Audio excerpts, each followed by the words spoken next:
Sejam bem-vindos, pessoal, a mais um vídeo. Agradeço mais uma vez vocês por estarem aqui novamente. Eu tinha uma professora no colégio que ela falava assim, né? Que relembrar era viver e vale nota.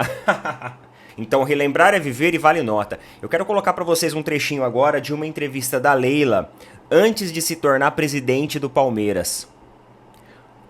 Essa entrevista aconteceu antes do segundo mandato do Gagliotti.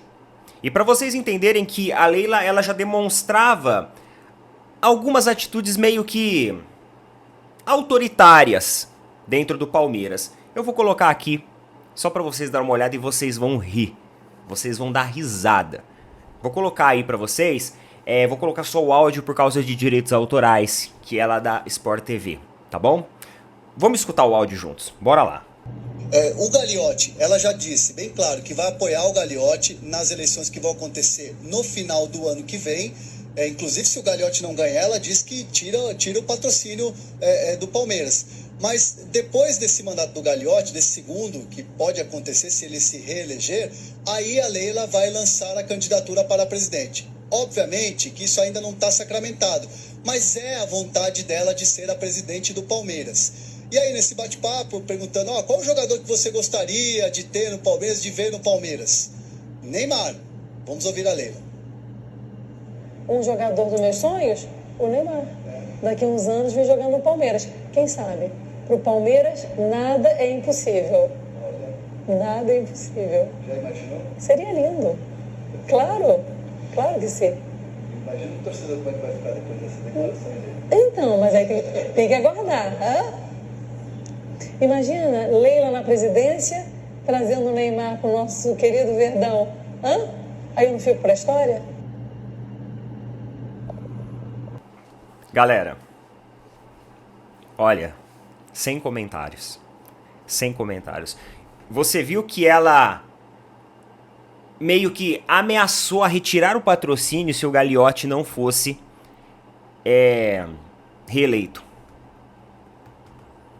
Então, para vocês entenderem que desde trás, né, já traziam esses sinais.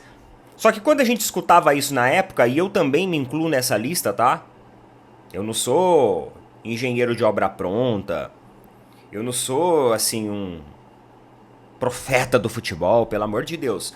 Eu também caí nesse conto de fadas. Eu também caí nessa ladainha. Eu também caí. E pra quem já fala assim, mas você queria o Neymar no Palmeiras. Não, eu não tô falando de querer o Neymar no Palmeiras. Mas eu estou falando do Palmeiras ser uma equipe de especulações, de mercado mais forte. Do Palmeiras enxergar jogadores de um maior nível. E hoje as negociações que o Palmeiras tem em paralelo é com o Wanderson lá do Internacional. Eu nem sei como que tá essa negociação, mas estava acontecendo. Também a mais recente agora é que o Palmeiras estaria interessado na contratação do Wagner Leonardo, zagueiro do Vitória. Galera, nada contra você trazer jogadores que sejam menos midiáticos. Só que o Palmeiras só especula jogadores de segunda prateleira ou promessas. E de promessas, meus amigos, e até mesmo de jogadores de segunda prateleira, nós temos a base.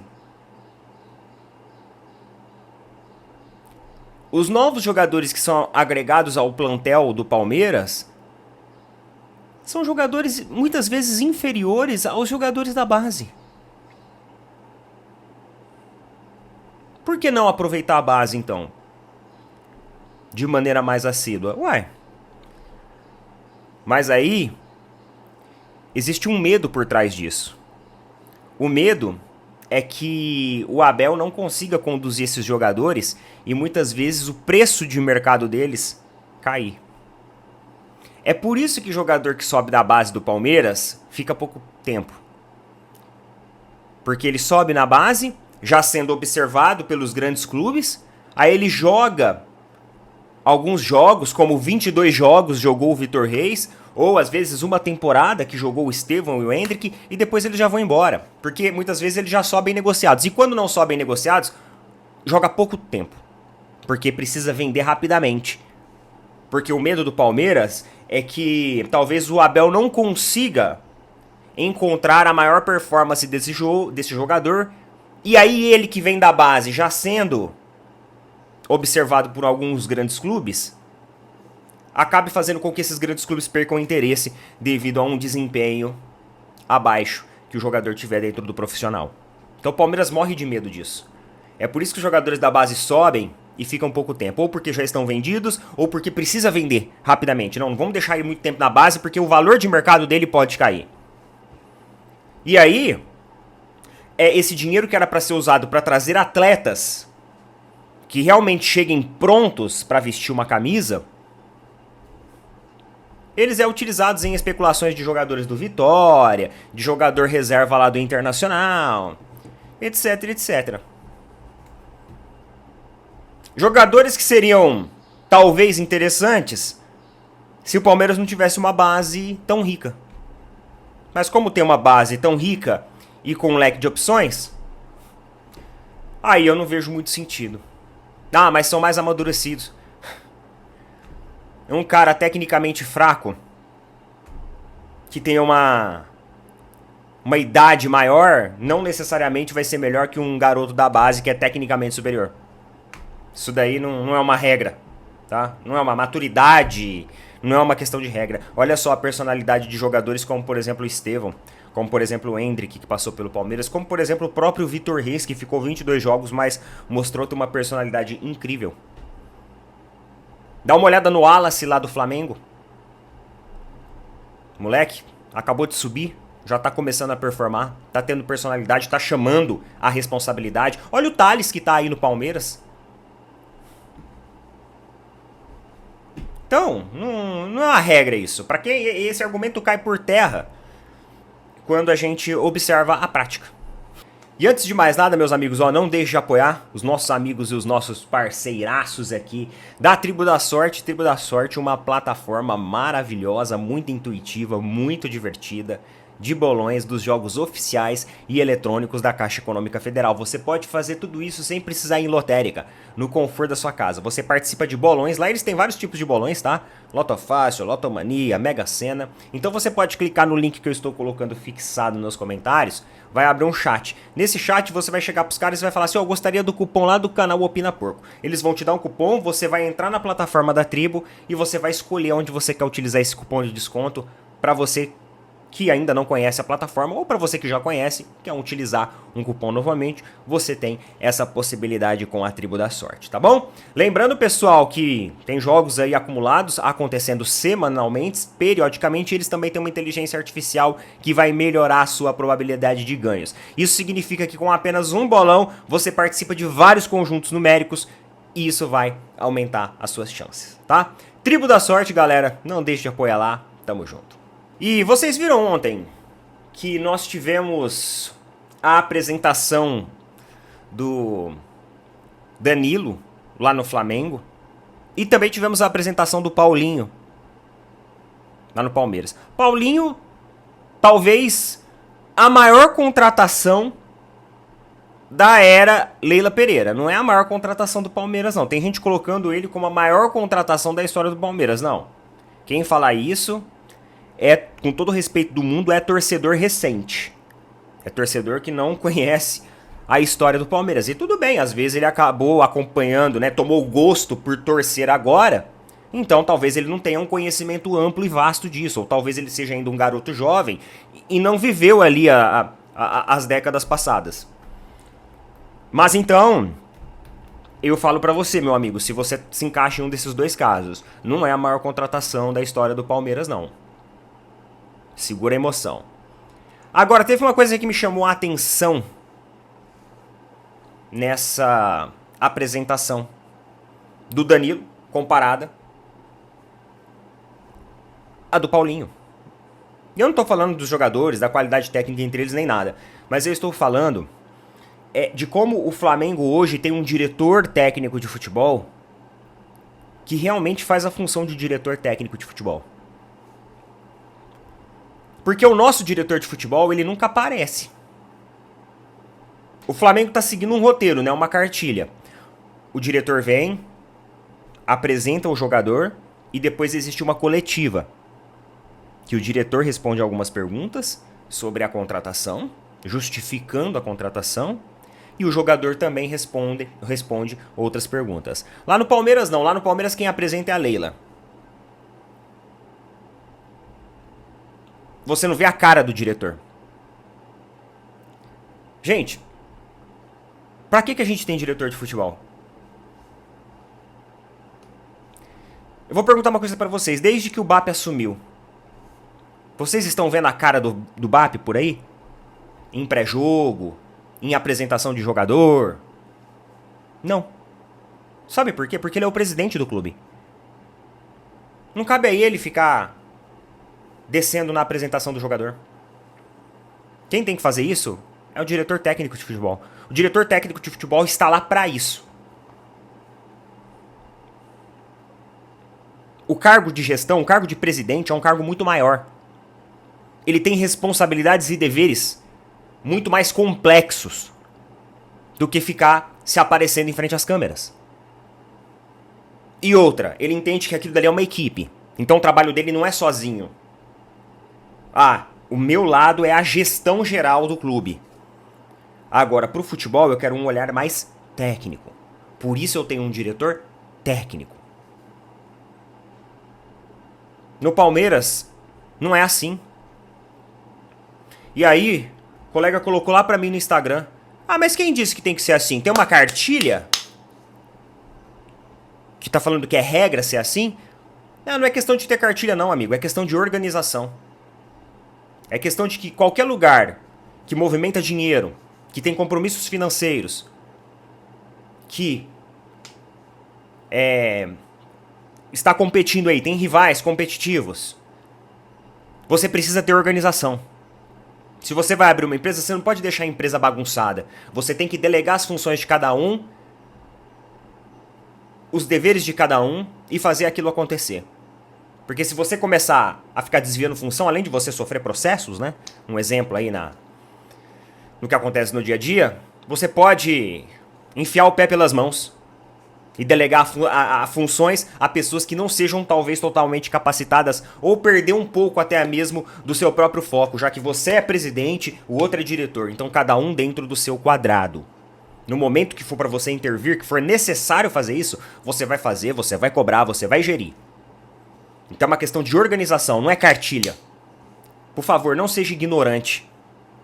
Pensa um pouco, tenha um pouco de inteligência. Tenha um pouco de inteligência, não é difícil pensar nisso. É por isso que todos os dias aí, ó, várias e várias empresas dentro do cenário brasileiro, que já é um cenário muito competitivo, que já tem, né, o afogamento aí do empreendedor com impostos, governo e tudo mais. Mas é por isso que a gente tem uma estatística que mais de 90% das empresas elas acabam falindo em menos de 3 anos. Isso é uma estatística do Sebrae. Por quê? Por falta de organização. Tem os problemas no nosso país? Tem? Sim. Tem os problemas sim do nosso país. Governamentais, estruturais, enfim, econômicos. Mas também tem muita cagada. Tem muita gente fazendo lambança. Querendo assumir função que não é sua. Querendo ficar enchendo a empresa ali de parentes e amigos, de cabides. De pessoas que não estão à altura do cargo. Que não estão prontas para assumir aquela função. Então você delegar as funções e separar isso, você organiza, você permite com que você tenha uma gestão melhor e consiga uma rastreabilidade do desempenho de cada função e de cada profissional ali dentro. Isso é essencial. Então não é cartilha da FIFA, é profissionalismo, é profissionalização, é governança e liderança. E se você não entende disso, para de falar besteira, arrotar abobrinha nas redes sociais porque você está passando vergonha com argumentos pífios e baixos como esse. Argumentos de uma pessoa de visão limitada. Então, pelo menos escute as pessoas. Escute os argumentos que venham de forma inteligente. E seja também inteligente para absorver aquilo e filtrar o que é necessário. Não seja um imbecil na internet. Não seja um ignorante. A gente tá cheio de gente ignorante e imbecil na internet. A gente não precisa de mais. Por favor. E é engraçado que o camarada comenta e não deixa nem marcar ele no comentário. Porque ele não quer escutar a resposta. Porque ele sabe que o que ele fala é ignorância. Que ele só fala bobagem, só fala baboseira. Então ele vai lá e configura para não deixar ser marcado. Porque ele quer debater, só que ele não quer escutar o debate. Porque ele sabe que os argumentos dele são chulos, são fracos. Vocês viram ontem na apresentação.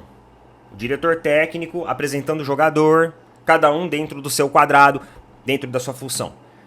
Não tem egocentrismo de dirigente, não tem egocentrismo de presidente em achar que é dono de tudo. Lamentavelmente, a gestão de futebol do Palmeiras é amadora. Eu acho que a Leila faz uma gestão financeira excelente. Excelente. A gestão financeira do Palmeiras, ela é excelente. Nós não podemos reclamar disso. Só que a gestão de futebol é um desastre. É um desastre. E por falar, eu assisti o jogo ontem. Mais uma coisa. Vocês assistiram o jogo do Flamengo ontem? Assistiram? Queridos, uma coisa que eu achei muito boa dentro da dinâmica tática do Felipe Luiz, e aí quando eu falo isso tem palmeirense que não gosta. Porque o Abel é muito mais campeão, porque olha só, o Abel ganhou tudo, porque o Felipe Luiz não é uma garantia de que vai ser campeão no Flamengo e tal. Eu não tô falando de quem ganhou o título ou quem deixou de ganhar. Eu estou falando do início de temporada. Eu estou falando do agora. Eu não estou falando do que ficou lá atrás, eu não estou falando do que vai vir pra frente. Até porque pode ser que no fim ninguém seja campeão. Pode ser que no fim, sei lá, o Botafogo bata campeão de novo, o Corinthians bata campeão, o São Paulo bata campeão, eu não sei. Não tenho bola de cristal, eu não sei quem que vai ser campeão. Se vai ser Palmeiras, se vai ser Flamengo, não sei. Não sei. Agora, o que a gente pode olhar é o início de campeonato. Palmeiras jogou essa semana, Flamengo jogou essa semana. Então o que a gente pode falar é isso. Vocês observaram que ontem o Felipe Luiz ele utilizou um time reserva, uma escalação alternativa. Até mesmo porque tem Supercopa do Brasil no final de semana. E vocês notaram como que o time alternativo do Felipe Luiz, ele jogou muito parecido que o time principal que fez o jogo passado? Sabe o que se chama isso, pessoal? Isso se chama padrão. Padrão. Isso se chama treino. Repetição. Ensaio. Você vê que o planejamento, né, o esboço tático do treinador e de sua comissão, ele tá tão fixado na mente que você vê que ele mexe os jogadores, mas não muda a forma estrutural e dinâmica como a equipe atua. É uma equipe que tem repertório. E isso que o Felipe Luiz ainda falou na coletiva, que precisa melhorar no último terço do campo. Ele falou que ele não tá contente ainda.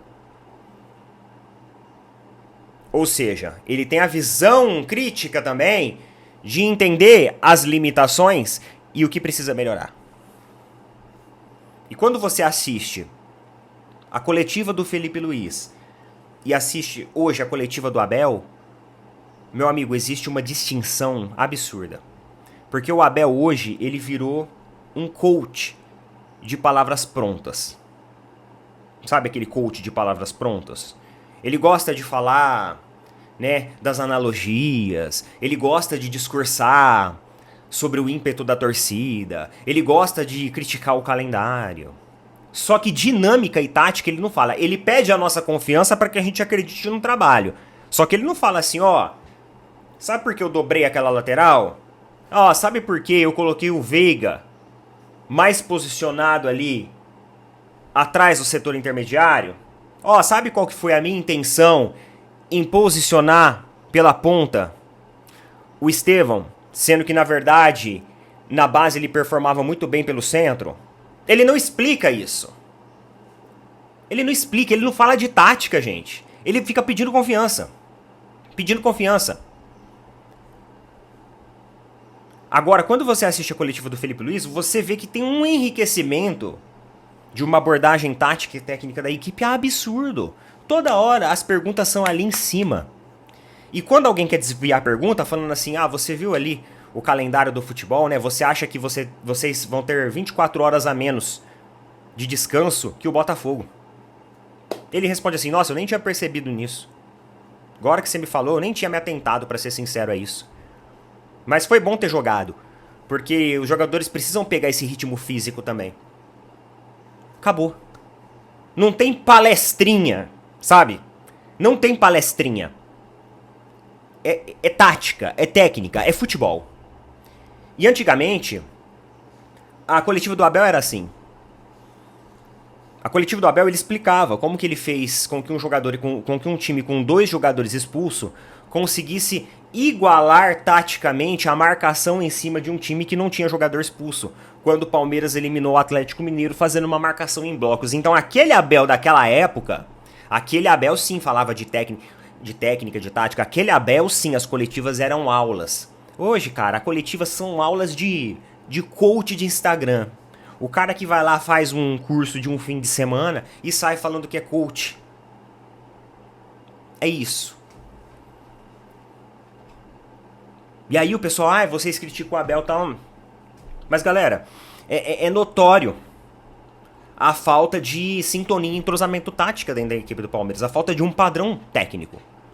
Mas ele não descobriu ainda. Pô, mas tá todo mundo já com um padrão técnico. Eu assisti o jogo do São Paulo contra a Portuguesa. São Paulo não jogou muito bem não. Mas mesmo assim você enxergava ali que tinha um modelo, né, uma espinha dorsal estruturada em cima de um padrão tático e técnico do Zubeldia. Tinha uma sintonia, um entrosamento. O Palmeiras não tem. São lances aleatórios jogados lá na frente para um ou outro jogador tentar fazer um milagre. As pessoas querem ainda enfiar a goela abaixo, que a gente não entende de futebol, que a gente não... Eu realmente, pessoal, eu não sou formado em futebol, eu não entendo de futebol nem nada. Eu não entendo, realmente, eu não sou estudado. Só que não é só eu que estou falando. Tem pessoas aí que são estudadas e que estão falando. Eu achei isso muito interessante da equipe do Felipe Luiz. Como eu falei pra vocês, eu não sei se o Felipe Luiz vai ser um cara campeoníssimo no futebol brasileiro. Pode ser que não. Pode ser que chegue no final de semana agora o Flamengo, eu ia falar São Paulo, o Flamengo perca pro Botafogo, ou pode ser que não, o Flamengo vença. Mas a questão é que as equipes Botafogo, Flamengo, São Paulo, eles estão com um modelo de jogo melhor que o nosso. Isso é inegável. E eu não tô falando lá atrás, mas também quantos títulos. Não tô falando disso, gente, para.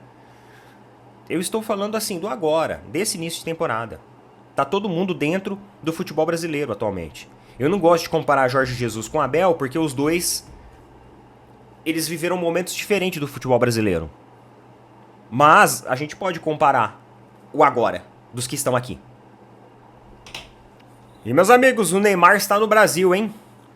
Neymar Júnior é toys. Nossa, assim você me mata.